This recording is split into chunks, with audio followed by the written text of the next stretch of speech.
10ാം ക്ലാസ്സിലെ അറബിയുടെ ആൻസർ കീയാണ് നാം ചർച്ച ചെയ്യുന്നത്. ചോദ്യം നോക്കാം. 7ാമത്തെ ചോദ്യം, ഇഖ്തർ മിന താലിയ തസ്രീഹൻ മുനാസിബുൻ ലിമാന സത്ർ. ഈ വരികൾക്ക് അനുയോജ്യമായ സ്റ്റേറ്റ്മെൻറ്റ് താഴെ നിന്ന് തിരഞ്ഞെടുക്കുക. അലേഹി സിയാബുൻ റസത്തുൻ ഗൈറ അന്നഹ നിലാഫുൻ. അലേഹി സിയാബുൻ റസത്തുൻ, അവനിക്ക് നുരുമ്പിയ വസ്ത്രമാണുള്ളത്. അലേഹി, അവനിക്കൊണ്ട് സിയാബുൻ റസത്തുൻ, നുരുമ്പിയ വസ്ത്രമാണുള്ളത്. അലേഹി അന്നഹ നിലാഹുൻ, പക്ഷെ അത് വൃത്തിയുള്ളതാണ്. വലം തദ്നസ്, അത് മല്ലമായിട്ടില്ല. ലഹുന്ന ജൂബൻ, അതിന് കീശകളുണ്ട്. ഇതുമായി അനുയോജ്യമായിട്ടുള്ള അർത്ഥം വരുന്ന പദം ഏതാണ്? മലാബിസുഹു ബാലിയത്തുൻ മഅന്നഹ നലീഫുൻ, അവൻ്റെ വസ്ത്രം ജീർണിച്ചതാണ്. മഅന്നഹ നലീഫത്തുൻ, അത് വൃത്തിയുള്ളതാണ്. അപ്പോൾ ഒന്നാമത്തെ പോയിൻ്റാണ് ഇതിൻ്റെ ആൻസർ. മലാബിസുഹു ബാലിയത്തുൻ മഅന്നഹ നലീഫത്തുൻ എന്നുള്ളതാണ് ആൻസർ. ഇനി റത്തിബിൽ കലിമത്തുകൾ തർത്തീബാക്കാനാണ്. സാർ ഫർഹാനു തൊബീബൻ മാഹിറൻ എന്നാണ് അർത്ഥം. സാർ ഫർഹാനു തൊബീബൻ മാഹിറൻ. ഫർഹാന് നല്ല വൈദഗ്ധ്യമുള്ള ഡോക്ടറായിരുന്നു. അടുത്തതിൻ്റെ ആൻസർ എന്താണ്? ദഹബത്തു, ഞാൻ പോയി. ഇലാ ബൈത്തി നൗഫലിൻ, നൗഫലിൻ്റെ വീട്ടിലേക്ക് ഞാൻ പോയി എന്നതാണ് ആൻസർ.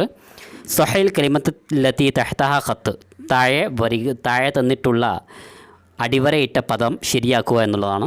ഇസാമുൻ വബസാമുൻ ജലസാ തഹ്ത ഷജറത്തി, മരത്തിൻ്റെ താഴെ അവർ രണ്ടുപേരും ഇരുന്നു എന്നാണ് വരിക.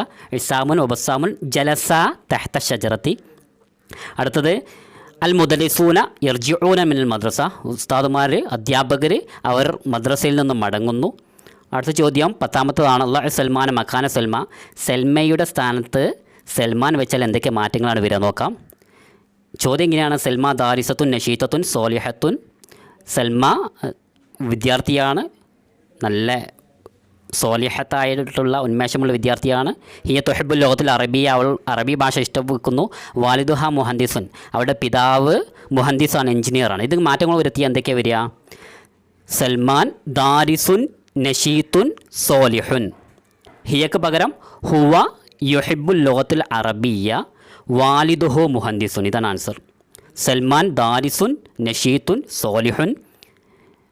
ആണാണെങ്കിൽ ഹുവ തൊഹിബുവിന് പകരം യുഹിബ്ബുൽ ലോകത്തിൽ അറബിയ വാലിദുഹു. നേരത്തെ സൽമ പറഞ്ഞപ്പോൾ വാലിദുഹ എന്നായിരുന്നു, ഇപ്പോൾ വാലിദുഹു മുഹന്ദിസുൻ. ഓക്കെ, അടുത്ത പാട്ട് നമുക്ക്